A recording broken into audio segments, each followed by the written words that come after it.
Today I want to share a little bit about being in a beautiful location, taking horrible photos, and 3 takeaways from that experience that I hope are useful to you. Hi, I'm Beth Bilo, and welcome to Pixels. I am so glad that you've decided to spend this time with me. And a big thank you to everyone who has subscribed over the last few weeks. This channel is new, and I hope it's growing, and I hope you're finding value in it. So if you are finding value in it and you haven't already, please subscribe. Share this video with anyone you think who might find it interesting, and give it a like, and absolutely please comment. That all helps other people to find this channel and hopefully enjoy the same content that you are. Let me tell you about this beautiful location. It was in Olympic National Park, and I was there with TJ Thorne, who was facilitating a creative exploration workshop. It was a small group of people. There were only 5 other participants, so 6 of us total plus TJ, and it was a completely immersive experience. We were in Olympic National Park, completely off the grid, and we were there 5 days, the focus primarily was on, just like the title of the workshop says, creative exploration. Taking a deeper look at our process as artists. What makes us tick creatively? Where do we find blocks? You know, where do we get snagged up?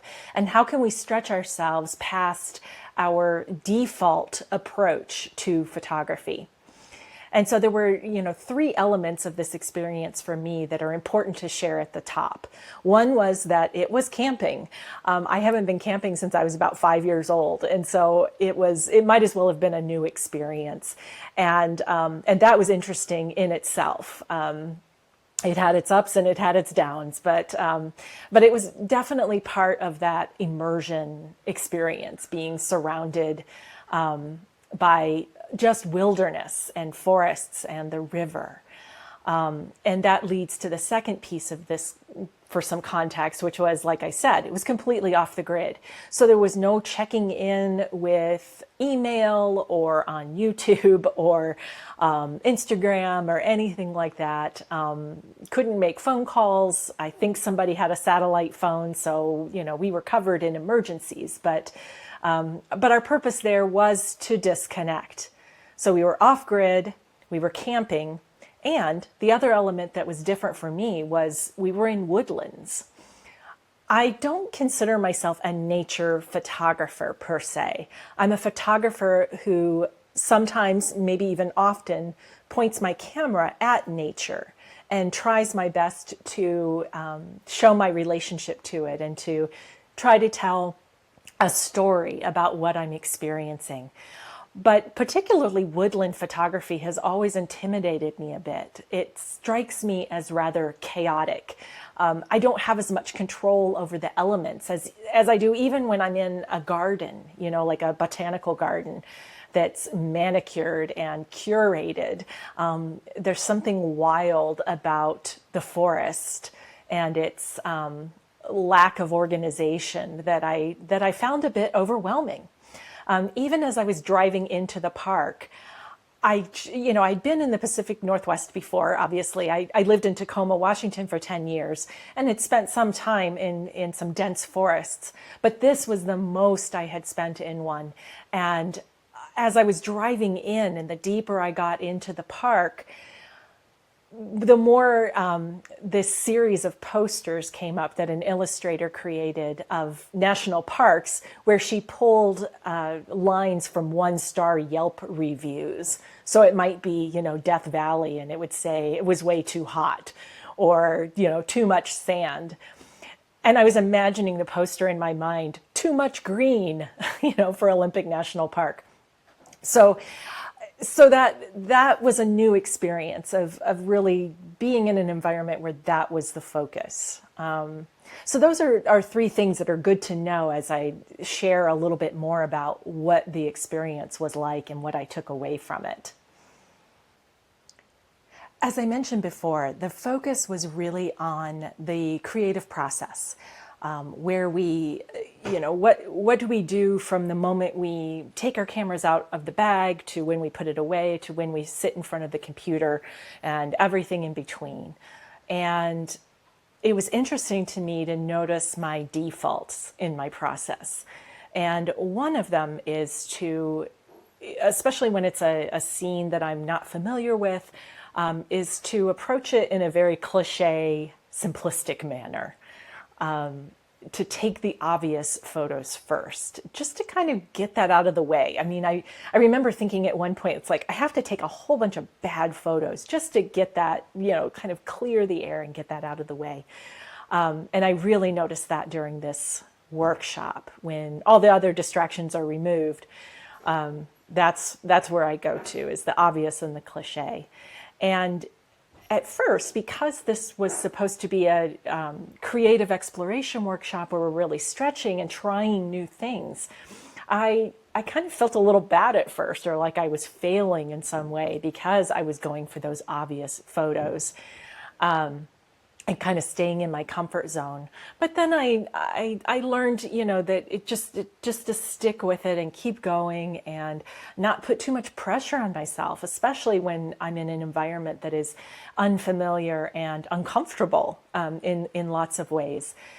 To give myself that grace to just do the simple, do the obvious, do the cliche, and see that as a warm-up exercise to actually being able to stretch into something different. So that was an interesting piece of my process that I became much more acutely aware of. And I invite you to think about, what do you know about your process, especially when you're approaching a new situation? What's your default? How long do you stay in that default? At what point do you shift? And or do you? Do you feel like you want to even shift once you have done that warm up? I'd be curious to know. So please share in the comments. As for my 3 takeaways, the first one is that I was surprised that I found myself in this beautiful location and struggling to take photos that I liked. I think part of that was what I was just saying about going to my default and just doing the same kinds of images that I always do when I was expecting myself to create something new and something different.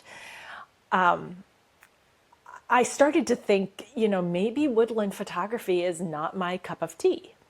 Maybe maybe I love woods, I love trees, I love forests, I love the wild land.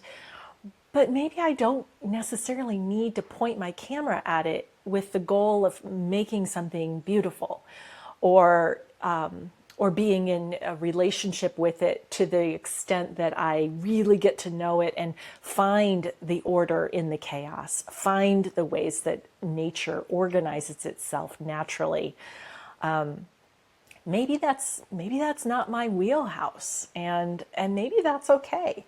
It was just the first time I'd been somewhere where I thought, oh, this light is gorgeous. This is a magical place, and I would love to try to capture some of that. And I found it very elusive.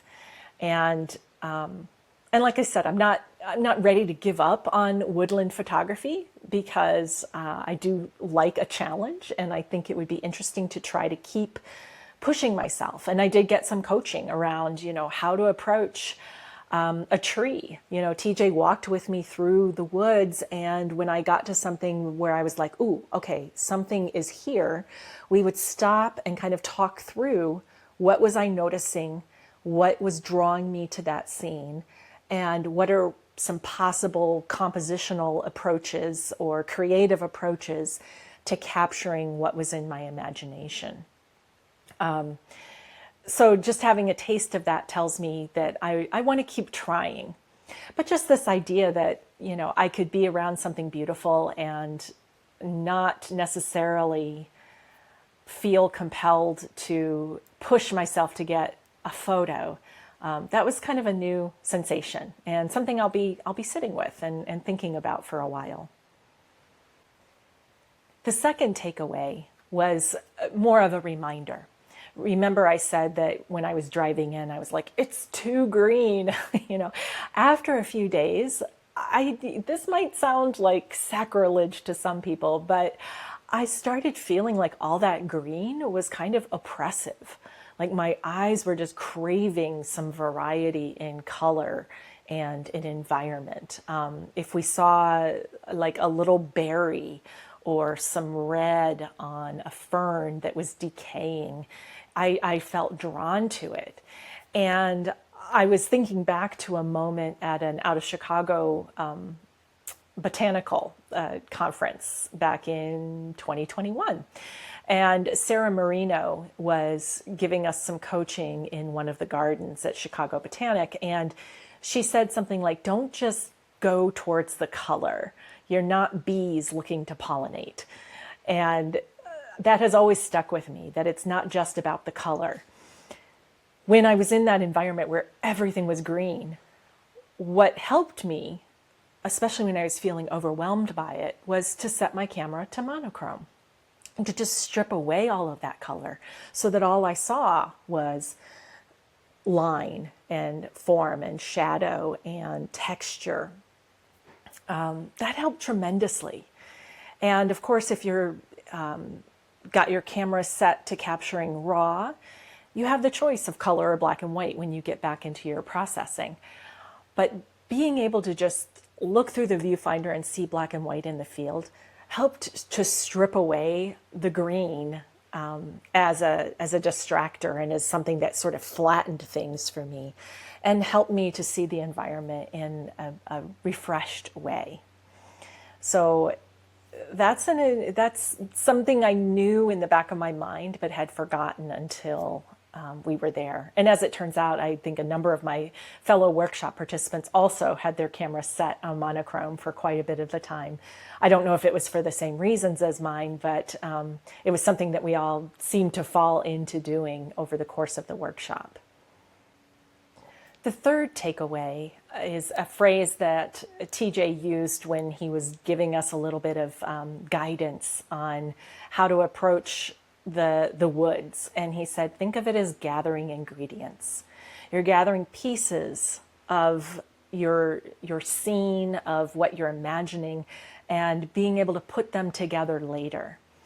And for me, this might seem like an obvious thing for lots of photographers, but for me, I like to gather my ingredients in the field and combine them in the camera. There's something about that particular challenge that I really enjoy. And I have found myself resistant over the past few years to gathering those ingredients as if they were just a layer, here's layer 1, layer 2, layer 3, and I'll combine them later in Photoshop and manipulate them there. It's not that I think there's anything wrong with that. It's absolutely valid. It's just that I personally enjoyed the creative challenge, the artistic challenge of doing it in the field.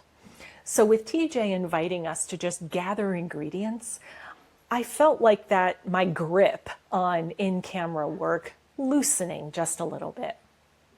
It became clear to me the advantages of that kind of approach when I was out on the river and I was trying to, I was imagining the evergreen skyline with stars. And those stars would take the form of the bokeh that I was able to get in the river just by loosening the focus on my camera, setting the aperture so as wide open as possible,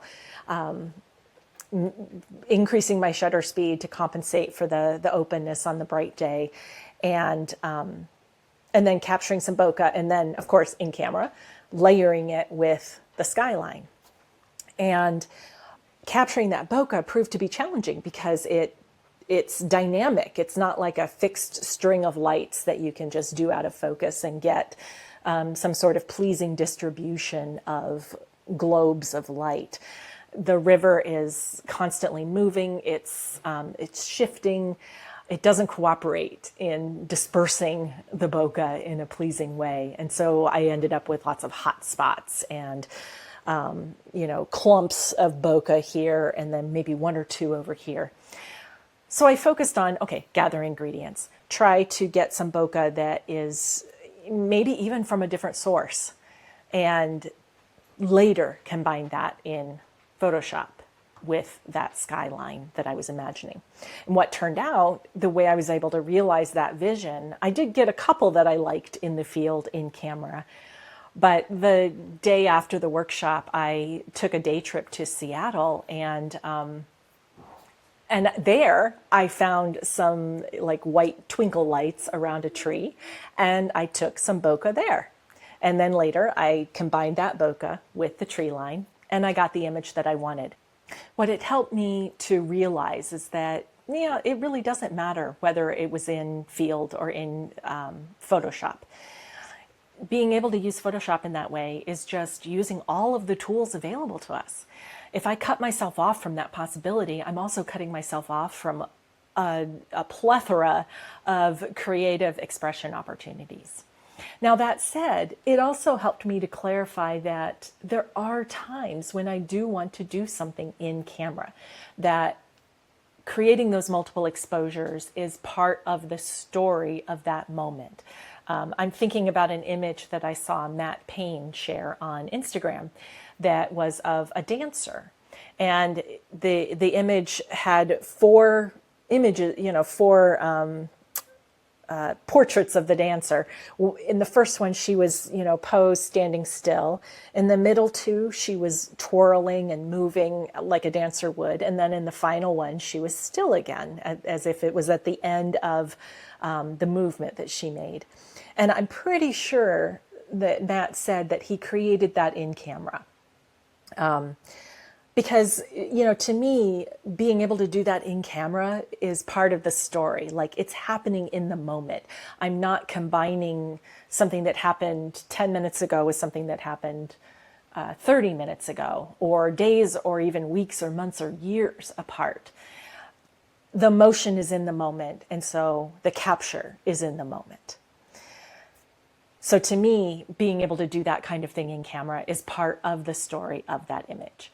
But there are absolutely other times when it doesn't really matter. It's not part of the story. And so I'm saying this to me as much as to anyone else, to kind of loosen the grip of being attached to doing it a certain way and make sure that we're using all of the tools available to us. If you want to hear more about that, then I invite you to check out the interview that I'm going to be posting soon with Stephanie Johnson, who's known primarily for her spectacular ICM work. And we talk a lot about releasing those constraints that we put on ourselves. So you'll definitely, if what I'm saying resonates with you, you'll definitely want to take a look at that conversation. I'll leave you with 3 questions that go along with my 3 takeaways. First, what do you love but find challenging to photograph? What do you wish that you could capture but that you find that you can't? And can you just enjoy it anyway without pointing your camera towards it? How do you approach an overwhelming environment? What strategies or techniques do you employ that help you to get to know the space you're in and help you move from your initial overwhelm into a place where you feel like you can be free and creative? And then third, what's your preference for artistic expression? And this is, I hope, is a both and, not an either or. Do you find that your default is wanting to try to create something in camera, or are you gathering your ingredients to be able to do it in Photoshop, or some combination thereof? What do you know about your process and your approach and your preferences for creating images that are maybe outside the box? To close out here, I want to share a few images that I was pleased with. I spoke about and I shared some of those very cliche and in my mind, warm-up images while I was sharing before, and now I want to share just a few that I really enjoyed and have and pleased with. And what was interesting, like I said, the too much green kind of stuck with me. And so as I was coming out of Olympic National Park, I felt almost relief to start seeing more man-made objects, including this dilapidated cabin that I pulled over on the side of the road just to spend a few minutes with, and then getting into Seattle and getting to visit some of the really interesting architecture that they have, especially the Mopop Museum, the Frank Gehry. I spent probably 2 hours just circling that museum trying to capture different abstract images, and I enjoyed every second of it. And it definitely felt like it was more of my comfort zone, even as I tried to push myself to try some new things that I hadn't before. So it was just an interesting study in contrast to go from being completely off the grid and immersed in the deep woods to a highly urban concrete environment full of glass and steel, and to be able to experience both of those within a relatively short period of time and find things to appreciate about both of them. So I hope you get an opportunity to do something like that. I thought about keeping myself in the forest bubble for a little bit longer, but I was kind of craving color and right angles and more, figurative and literal concrete objects to point my camera at. So I'm sharing some of those images here and hope you enjoy them, and curious if you've had a similar experience of having those contrasts be important to you. Thank you so much for being here. If you're not already a subscriber, please do subscribe to get future content. I'd love it if you gave this video a thumbs up if you enjoyed the content. Please share with your photographer friends. And yes, I would love to hear your thoughts on the questions that I shared in the comments below, as well as just anything that resonated with you in this video. As always, I'm deeply appreciative to naturephotographyclasses.com and their Inspired Creator Grant, which in part makes this channel possible. You can learn more and you can submit your own application at naturephotographyclasses.com/inspired-creator. And the information and the link is down below in the show description. Thanks again for joining me, and I look forward to seeing you next time.